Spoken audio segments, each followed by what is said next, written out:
Up next, we have online discussion boards, and we do have live presenters for online discussion boards. So Audra and Bernice, you are welcome to come off mute whenever you're ready, and then you're welcome to share your screen or whatever else you need to do to share your content. So welcome, Audra and Bernice. Hi. Oh, there you go. Oh, there you are. Here, let me share. Do you want to share your screen, or do you want me to? I have it open, whatever's easier. You can share it. Okay, so let's see. All right, can you guys see that lovely PowerPoint we have there? Yes. Okay, perfect. So my name is Bernice Cervantes, and I teach Algebra 1 at Davis High School. And then we have...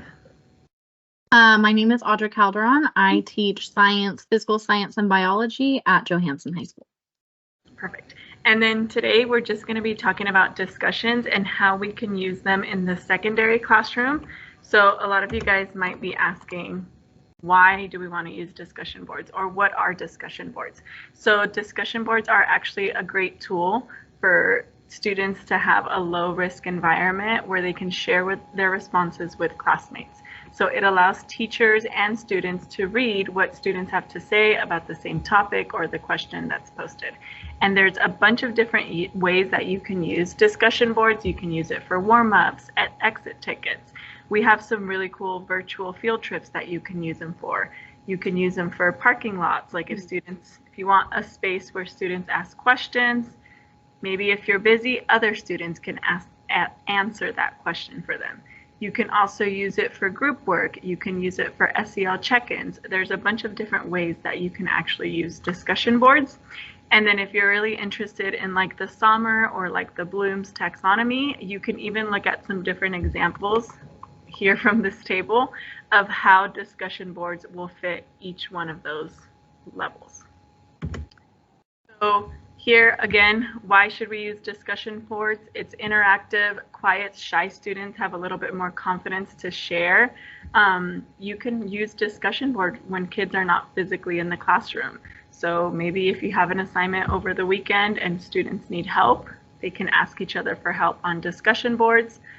Students can practice their writing and typing skills, and it prepares students for college courses. I know I always enjoyed doing a discussion and responding to 2 to 3 people. So there you go. So how do we create them, Audra?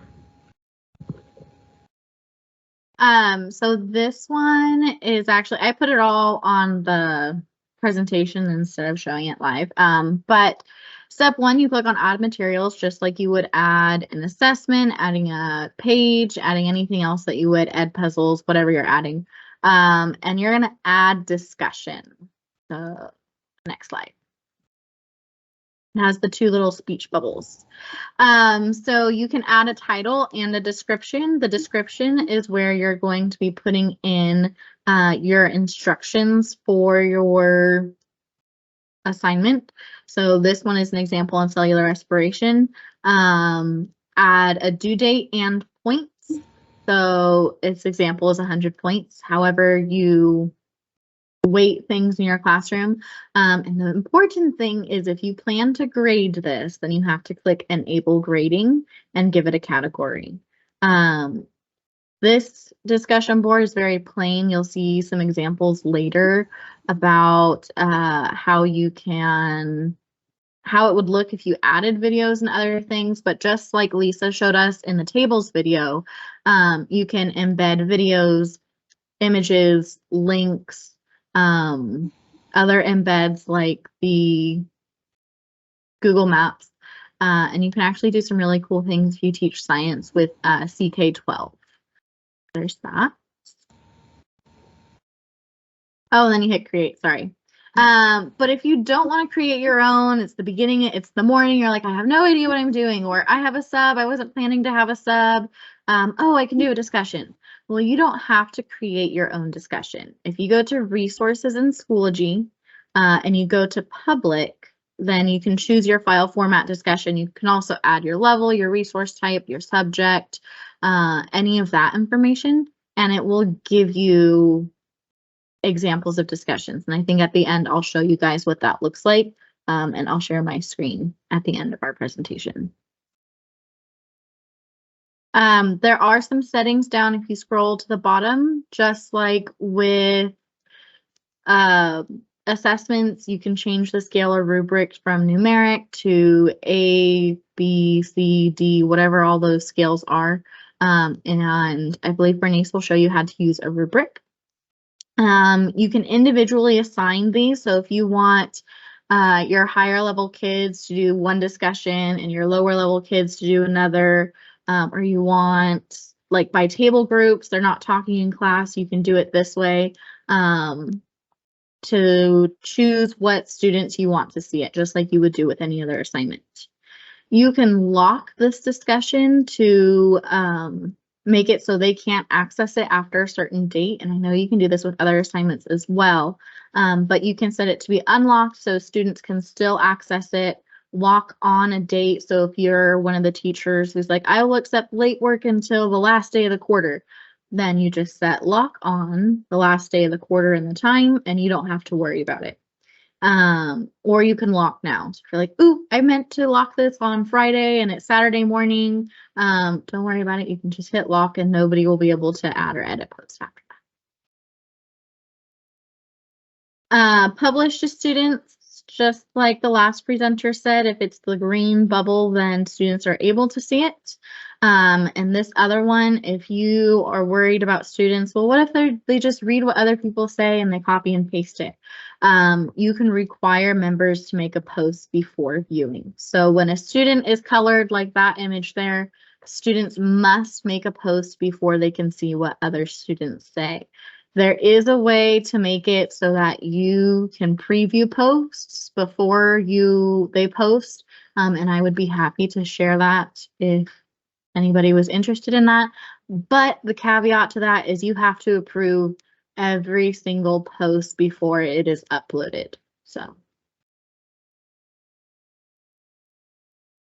Perfect. So now I'm going to go ahead and move on to those rubrics on how to grade them. I went ahead and I added some slides. So if you see here, if you're adding your rubric, this would be like your typical page.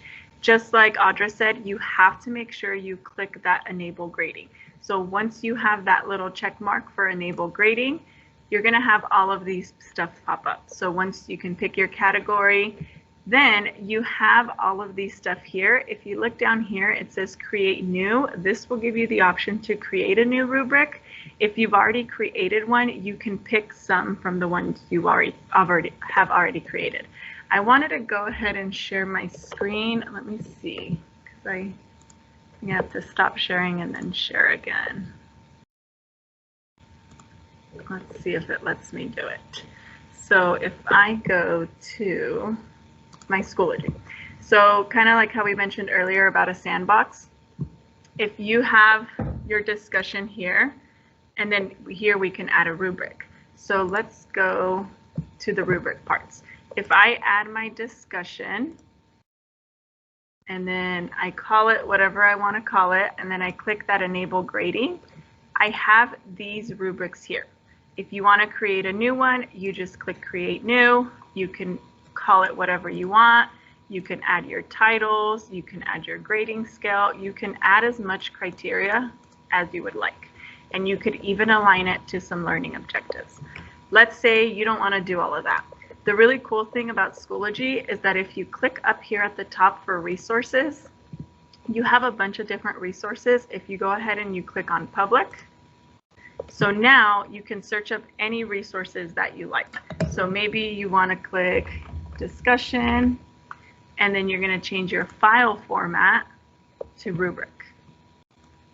So now I'm going to go ahead and filter all of these rubrics for discussion boards. So as you can see here, I already added the first two. I can go ahead and add another one. So let's say you want discussion board with sources. You would click this button. It gets added to your downloads. So now when I go to personal and I go to my downloads, it would be here. Okay, so everything that I've downloaded would be here. So I have my discussion board with sources. So now you can see all of the criteria that somebody else created that you can use. You can modify the points. You can, maybe you don't want timeliness, and you can take that one off. You just click the X, and then you would save it. So once you have this done, now you can just add it to a course. So whatever course you want to use that rubric for, you just click that course, and then you would click add. So it's a really cool way to start with rubrics because you don't even have to create them yourself. You can just pick from some that have already been created. And then here we can go ahead and show you some examples of what discussion boards look like. Hold on, sorry. So I just picked a few different discussion examples from different disciplines. So with English language learners, you could use it as a pre-reading discussion. We talked about using this as like exit tickets or entry tickets. You could have them read a passage and answer questions about it. This person is asking, once they've posted their response, reply to at least 2 of their peers' posts. So this is a good way. What's a story you can share about lying? Well, lots of students have lied about the same things. So if you don't want them copying each other, it's a quiet room. When is that ever true? But if you don't have a very talkative class, like my first period is silent, but when I gave them a discussion about like ethics and biology, they did fantastic about writing their opinions, and they gave me like full on paragraphs, and I was pleasantly surprised with the interaction that I got based on what they talked about. But with ELA, that's with a pre-reading. With math, this person was talking about the unit circle.